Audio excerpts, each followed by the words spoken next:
a two-part special on Libra Network. In this episode, I'll be breaking down the economic design of Libra Network. And in the next episode, I'll be talking about my opinions, thoughts, and questions. Now that we have the foundational principles sorted in the last few episodes, let's take a look at applying them to a use case, which is Facebook Libra token or Libracoin. We're going to use the word coin and token interchangeably. If you're in the space, you probably heard a lot about it last year, where there was a huge controversy when Facebook said that they released their own global currency. Everyone was worried that it becomes a superior currency that trumps all the other currencies. So Facebook took a lot of feedback, took a lot of criticisms, and had a lot of meetings with very brilliant people from the IMF and the G7 to come up with a new working paper or a new economics design of the Libra token. And this is what we're going to talk about, the Libra token 2.0 with their new white paper. And this episode, we're going to cover three things. The first one is why economics design of Libra token is the future, the guideline to economics design framework, and applying Libra token to the framework, which is we're going to cover governance, security, and monetary policy. This podcast series is called Economics Design. In this series, we'll be talking about how to design a virtual economy, chat with various designers, and run through different case studies. More generally, we'll be talking about the economics design of digital systems. They can be blockchain-based, they can be frequent flyer points-based, or they can be just video games. So let's get started. Part 1. Why economics design of Libracoin is the future. Before we go into understand Libracoin, we have to understand why the economics design is very important and why we have to talk about the economics design. Because if you don't talk about it, then everything else is moot. And before we get started, I also want to clarify that when we're talking about Libracoin, we're talking about it as a payment system, as a use case, not the underlying blockchain protocol. Because the underlying blockchain protocol is the Libra blockchain protocol, and that's the underlying technological stack that the payment system is built upon. So if you think about it, it's like making whiskey. We can talk about the barley use, the fermentation period, the yeast, the air temperature, the water source, but we're not talking about building the wooden cask, which the whiskey will be fermenting in. The wooden cask itself is the underlying blockchain protocol, which is the Libra blockchain protocol. That's not what we're talking about. We're talking about all the ingredients that make the very nice bottle of single malt. So this payment system, which is the whiskey, is an economy on its own, with various users coming together, interacting with each other, and transacting. Here, we're talking about the design of this payment system and the payment system's economy. The Libra token is an asset that is used to represent value that is being transferred between all the different people in the system. So users come together, they transact, and the common asset that they're transacting is the Libra token. The takeaway in economics design is that we're creating programmable assets, programmable mechanisms, programmable economies, and even programmable supervision for compliance purposes. And that's so exciting. We get to build the future. I know it sounds like we're playing God, trying to build the future, trying to disrupt the natural process that's in place. But we are also building this system where it makes our future systems a lot more flexible, and it allows us to scale a lot faster. And also the world is changing so much faster than the systems that we have in place. So it's important to build flexible and programmable systems, assets, and mechanisms so that they get to evolve at the same speed as our economy is evolving, as our world is changing. And that's very important, and that's why it's super exciting. The beauty of economic design is that we get to design two things. The first one is we get to design the token, which is a representation of value, and we get to design the environment in which the token exists in, or the tokens exist in, depending on how many tokens do you want. And what do we mean by the environment in which the token will exist in? It means who gets to interact with the token? What value does the token represent in the environment? Where are the various environments that the token can be used, like geographical limits, jurisdictional constraints, or legality? When is transactions being validated and accounted for to avoid double spending? Why? Or the value add that the user brings or the token brings to the user? And how? How does the user get to interact with each other? These are all factors that goes into the economic design of Libracoin. It goes beyond just one jurisdiction, and it also reaches a global scale. It can also exist in the global world, but in the digital world, but it interacts with the real world. So that means the impact of this Libra coin is widespread in terms of geographical limits and in terms of the application to our daily lives. So as the world gets more digital, thanks to coronavirus and not your digital innovation department, this is the start of the future that we're building. We are designing the future right now, right here, today. And before I get way too excited about building the future and building a better future, let's take a deep dive into understanding Libracoin. Once we understand that, then we can start moving on to understanding how the economy is being designed. So Libracoin 101. It is possible to sum up the function of digital tokens into three functions. SUM: security, utility, and money. This Libracoin takes up the function of money, M. With money, you can divide them into two subsections. One is pegged money, and one is not pegged money, duh. And Libracoin has two of them, has pegged money and non-pegged money. So it's almost like a two-token kind of system, or two functions of the token. Pegged money just means one-to-one representation. So for example, one book means one dumbbell. So if I put one book in the bank will create one dumbbell. And if I want to get my book back, the bank will destroy the dumbbell and return my book. If I want to create 5 dumbbells, I put 5 books into the bank. It's a one-for-one. It's equal. It's not creating something out of thin air. Not pegged money can come in very different forms. The two popular forms is that it can represent a basket of goods or a basket of currencies. So let's say we're making Lisa dollars. And in Lisa dollars, I have a basket of currencies. I'm going to use whiskey in my currencies. I'm going to have 2 bottles of whiskey to represent the value of Lisa dollars. And the price fluctuates because if this whiskey changes in price and that stays, Lisa dollar will change. That's how the value of Lisa dollar fluctuates.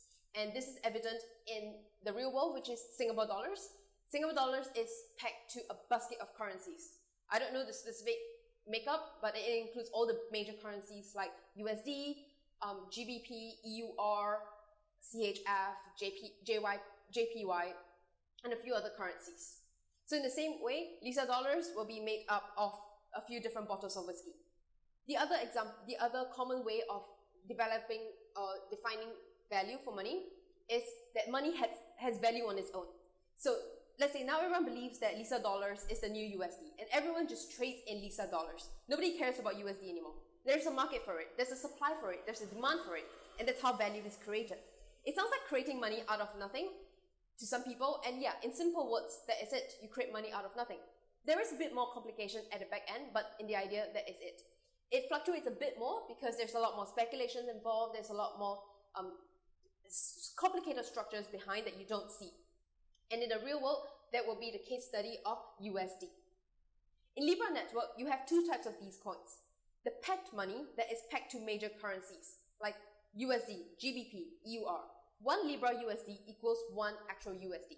So they do this by putting 1 US dollar note in the bank, and then they mint 1 Libra US dollar coin. It doesn't fluctuate. Whatever US dollar is whatever this coin is worth. The unpegged money will be defined by a basket of currencies. That is the LBR coin or Libra coin. It's a mixed weightage of various currencies like USD, GBP, EUR, JPY, CHF. It fluctuates slightly, but not as much as, just having a currency to be defined in its own value based on supply and demand. That's a bit more complicated, a bit more difficult. So now that we have the general idea of Libra coin set in stone, let's start to understand the framework to design economics design. Part 2. In general, the framework to designing your economics design comes with 3 pillars: market design, mechanism design, and token design. Token design is not really necessary, it's optional because some tokens just do not require, or some ecosystem just do not require tokens. Market design is the design of your environment. It's the environment in which people interact with each other. Mechanism design is the rules of the game. These are the rules that people have to abide by if they are in your ecosystem. Without the rules, it's nearly impossible to coordinate all these decentralized participants to transact or interact in your economy. Token design is design of the token itself. The token can be representation of a value in your economy. And they can have different types of value, like security, which is representation of an underlying asset. It can be utility, like a protocol token to transfer data and information, so that's what they represent. Or money as a means of payment, a store of value, or unit of account. Yeah. Token design is not always important because sometimes you really don't need a token. It could be an economy of users or agents inputting information into a database, and the information is used to coordinate transactions within your economy. Case in point, maritime shipping and insurance. This is basically a database where users get to share, and they will input information like volume of cargo, departure time, and the value of goods. And when things happen, when shit happens, the insurer can use the information in the database, generate automated payouts to the companies. The payouts are finalized off the database, so you don't need tokens to represent payouts. You just need to use it as a database to coordinate all your transactions and payouts. Well, things to note though. The factors have varying in the level of importance in the ecosystem. I would argue that governance is the most important of all factors, but then again, it really depends on the objective of your ecosystem. The second thing, not every factor is relevant. Sometimes the entire column of the token design is not necessary. Sometimes bargaining protocol is not necessary. Sometimes congestion issue is already resolved by the underlying blockchain protocol. So it's not an issue in the use case application layer. And also, these factors are mainly factors that can be designed and built from within the ecosystem. There are a lot of other factors that's outside, like your blockchain protocol layer, your competency of the team, your secondary market implications, your speculation, your expectations of people. These are things that you can't design, and they are still very important in your aspect of designing your ecosystem. But right now, let's do whatever we can within our scope of our control, which is to design the internal economy of your ecosystem in the primary market. So those are the two introductions of this episode.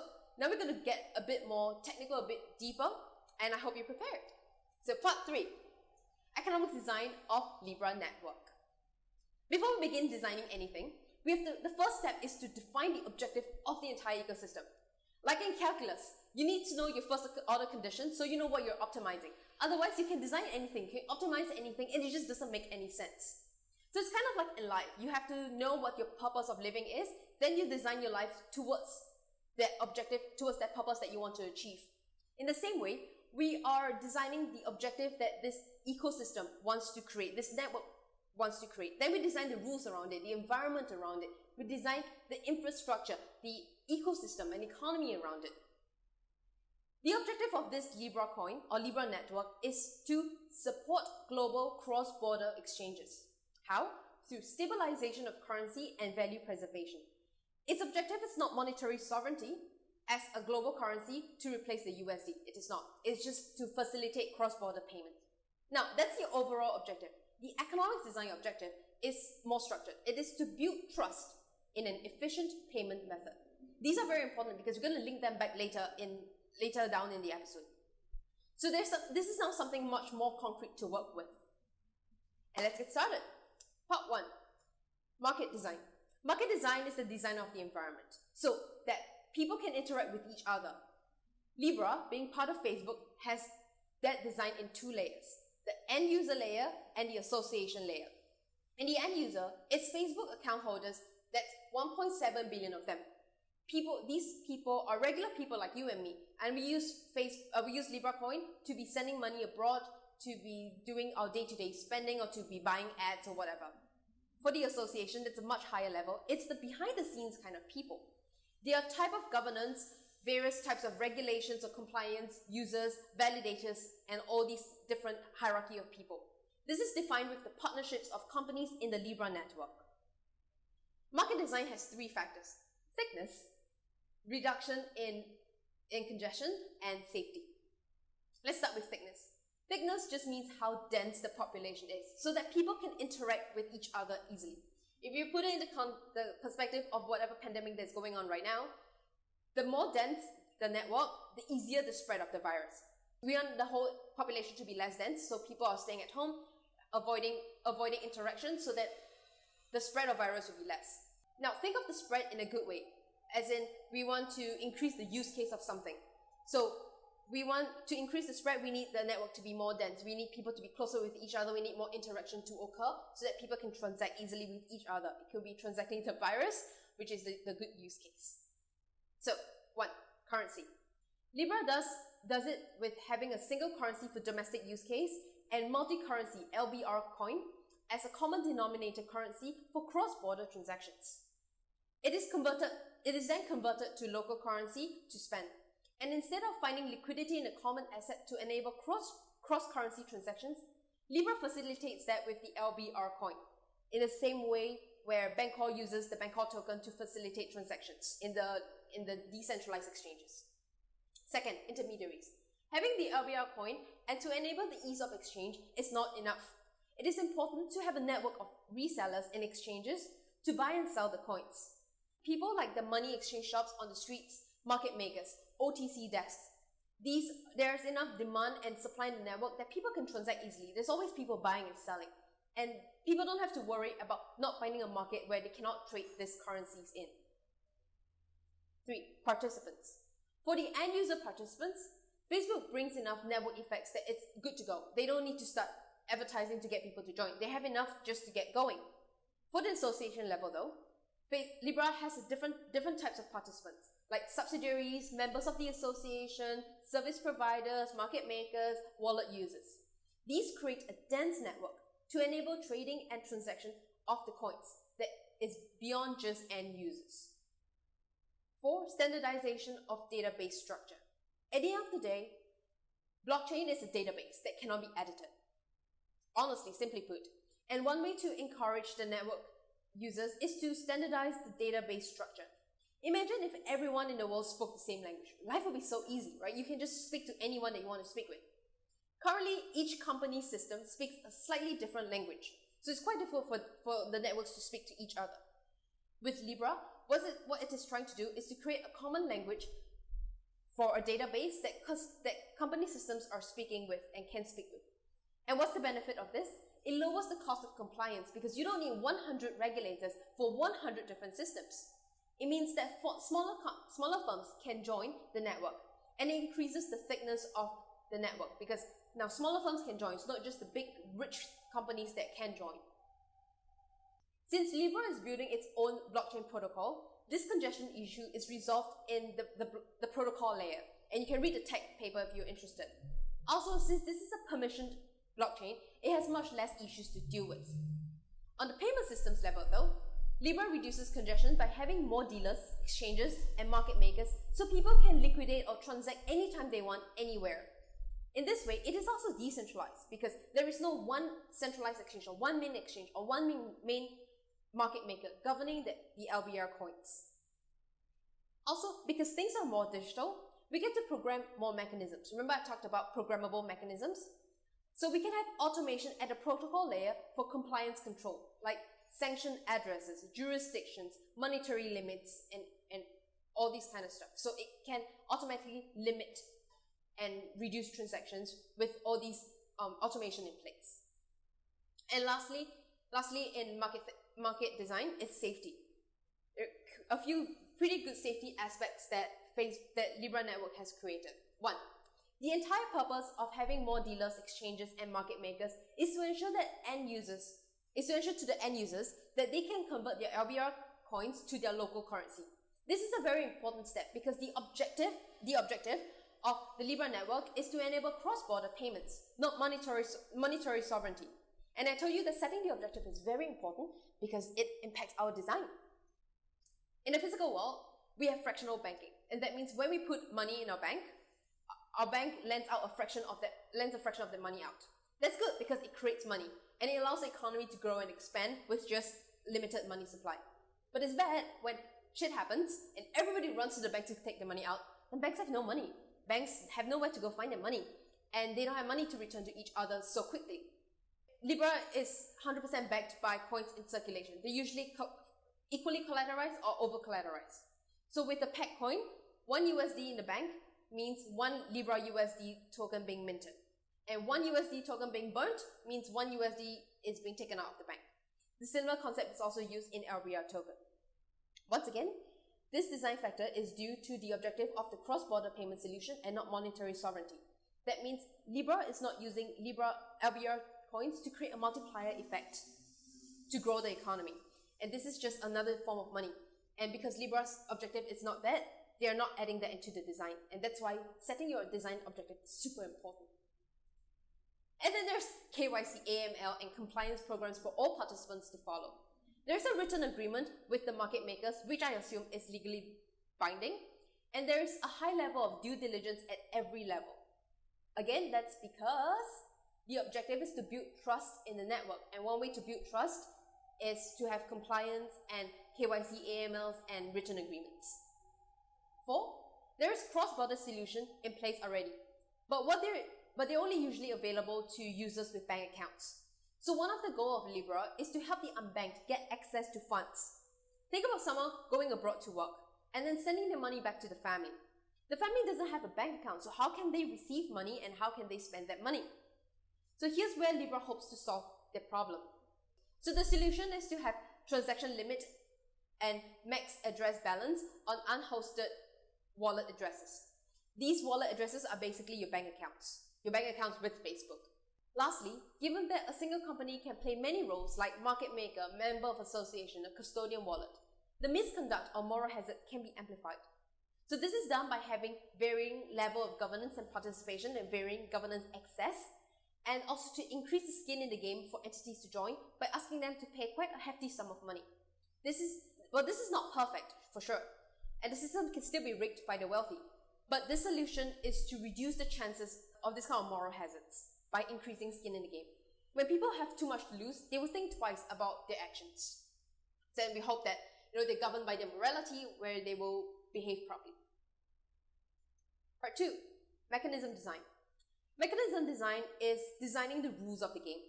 This can be in terms of coded rules or rules that requires human inputs, or sometimes a mix of both. There are 3 factors: we have governance, non-financial incentives, and structure. Governance, which I think is the most important thing. Good governance supports stability of the payment system and other public interests. I call it social optimization function. Where is consensus used in the Libra network? 2 ways. One is in the weightage of the LBR coin. That is the basket of currencies with different weightage to give value to the LBR coin. This is governed by FINMA, a Swiss regulatory body. Second, consensus is also used to validate transactions. Since Libra network is a permission blockchain, people have to buy in to have a seat at the governance table. And in general, these people are the ones that define the ongoing governance by having consensus with decisions to be made, and they also validate transactions. And for transactions to be validated, they need a 2/3 supermajority of the association members, just like most of the blockchain platforms anyway. Everything else is governed with machines, which is smart contract. For example, FINMA determines the weightage of each different currencies in the basket to define the valuation of LBR token, but the execution is done by smart contracts. In the future, there could be other players that's beyond FINMA, such as regulators, IMF, the central banks. And central banks will come in when, instead of using fiat, they use CBDC to back the assets in the basket of goods. Governance is not just about decision making. It is also to reduce problems occurring or to resolve them before they occur. Like preparing for a pandemic and containing a pandemic. That's also part of governance. That's also part of what government do. So I mentioned a few times about programmable systems. Here, we embed programmable rules or supervision in the governance layer. That is the compliance of monitoring and enforcing of regulatory rules. Regulatory rules could be legal rules and systems. So what does it mean? It means that we can put all of these rules, like real-world rules, into programmable rules in the system, so that the digital system will also abide by the physical rules that are in place or that are in our legal system. LBR coin is used as a unit of account and transferred between participants with a smart contract. It is hard-coded, transparent, and it reduces double spending, and everything is governed by machines, smart contract. Lastly, resolution is key when shit happens. Let's say there is a run on bank, and everyone decides to withdraw all the money. In the real world, usually banks will close and will stop people from withdrawing. But in the crypto world, there is no time off for things to stop. Everything runs 24/7. So what do? There are two ways to reduce this fire sale and to slow the speed of people withdrawing money instantly. Because usually it's a herd effect. It's an irrational thing. So we want to slow it down. And that is to delay redemption. How do we do it? Two ways. One is to allow the network to liquidate the assets. And two is, if you want to redeem it instantly, you have to pay a fee. Even though the assets are backed by highly liquid assets, it takes some time to liquidate them and return the cash value to the users. Second factor, non-financial incentives. The paper did not talk about voting in the association level for governance. I'm pretty sure that's something they have to talk about, but maybe they're not going to show it to public. I'll be very interested to learn more about their voting mechanism. But they did mention a little on the allocation mechanism. Coins are burnt and minted according to market demand. That means when money is added in via cash or short-term securities, then coins are minted. And when money is withdrawn, then coins are burnt. I wish they spoke more about the minimum holdings for each participation level, like exchanges, OTC desks, your money makers, your dealers, because that would give users a better understanding and better idea of how much money is being talked about, how much money is being put into all these players in the system. And lastly, in mechanism design, we have structure. There is no bargaining or auction mechanisms involved because the prices are reflective of real-world prices. And hence, it's very important to remember that there is a real interaction between the real world and programmable digital world. However, due to the interaction, there is a need for external information defining the structure of mechanism design, aka the rules of the game. For example, if there is a hard limit rule by the real world, like capital control and foreign exchange limits, these rules need to be embedded and need to be in digital form to be added into transaction rules when users are doing cross-border transactions. Of course, this can be automated with smart contract, with embedded rules, with programmable rules. In the future, as central banks release their central bank digital token and see an importance to take on the governance role in the Libra network, the central bank can manage their own reserve currencies in the Libra network and replace fiat, which is the fiat money in the money market funds that they have, with CBDC. Now, I talk a lot about money, and let's finally get started on token design, because that's probably where you are more interested in, token design, the third pillar. We're going to look at token policy, financial incentives, and the architecture of the token. Once again, I must emphasize that token design is more than just the valuation of your token in the secondary market. In fact, valuation of your token in the secondary market should not even be in your top 5 priorities when you're designing your economy. Please note that, okay? Let's get started before I get carried away. Token policy. Token policy is both monetary policy and token valuation. When it comes to monetary policy, the coins in Libra network is backed by highly liquid assets. That means they can be changed into cash very easily. They function similar to the special drawing rights in IMF, SDR. So, let's have a quick crash course on SDR, special drawing rights. In the IMF, SDRs are a unit of account to settle claims for accounting purposes. It consists of a few major currencies with different weightage, and it's published every day on the website.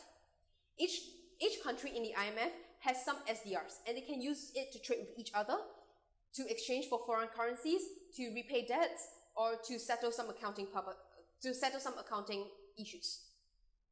So that's just a quick crash course on SDRs. Now let's get back. LBR, which is the Libracoin. LBR functions similar to the SDRs, and they're used as a unit of account for accounting purposes. The LDR is made up of fixed amount of single currency stable coins, which is your peg coins. Your various peg coins, they come together and they become one coin. These peg coins are backed by reserve assets. That means, 1, there is no new money creation, which is very important because that's not a function, that's not an objective that the Libra network wants to achieve. And 1 USD in the bank means one Libra USD being minted. It's a 1-for-1 exchange. 2, the financial assets have to add up to the value of coins being minted. So the reserve has cash and short-term securities, which is like super safe government bonds. And now the split is important to how we value the LBR coin. The peg coin's valuation is obvious. Whatever your physical money is. $1 is $1, £1 is £1, €1 is €1. With LBR token, it's a mix. It's a mix of 80% safe securities and 20% cash equivalents. The securities are short-term maturity. The securities have short-term maturity, low risk, and are very liquid. This is to ensure that the assets in the reserve is the same value as all the coins being minted. And the value of the LBR token is equivalent to the different weightage of the different currencies being involved. And that's how you get the weightage of the value token. If that's confusing, I'm sorry. Now, let's imagine this. Let's make it simple. Imagine LBR as a hamburger. And PEG tokens will be your cheese, your buns, your lettuce, your patty. LBR is combining all these ingredients together to form a new asset called hamburger, which is your LBR coin. You can trade the hamburger as a whole, or you can exchange them individually for the cheese, patty, buns, or lettuce. So that's just the difference between the single peg and the basket of currency. Now moving on to financial incentives. Financial incentives for the end users are not evident, since we're not talking about ROIs or earning more coins via platform activities. However, there are financial incentives at the association level to earn the interest rates of these low-risk securities, because these interest rates will not be given to end users. End users are just utilizing money, and they have value add in different ways. But these association members, when they come in, they get to earn the interest rates as well. And lastly, we have architecture. The coin's distribution channel is to distribute Libracoin through regulated dealers. Coins are minted and distributed to the market via dealers, and users can only access them through the dealers. The dealers could be your market makers, your OTC desks, your exchanges. You cannot access them directly from association members. It's a very strict hierarchy system. And end users like you and me, we get to use the coins for daily purposes, and it's distributed via exchanges and OTC dealers. So in conclusion, this episode summarizes the framework for economics design and how the Libra's economy is designed and managed and governed. In my next episode, I'll be sharing more thoughts, conclusion, and questions for the design. It's also important to note that everything that I've shared is based on the white paper and a few articles, which I will share the links when you go to the YouTube video or in the comments, or when you subscribe to the email newsletter. These are all, factual stuff. There are a lot of other implications that is not being discussed yet, which I will discuss in the next episode, and I have so many things to discuss, because while this is the short-term thing that we can see, right? And it's so far well designed. There are a lot of other implications, the cause and effect that is underlying this entire system that's being built. And that's where things get super exciting, and I can't wait to be talking about it. So till then, I'll see you next week. And if you have any comments, just leave them below. Any discussions, leave them below. And if you want me to cover anything, also please let me know. I will share them in the next few episodes. See you!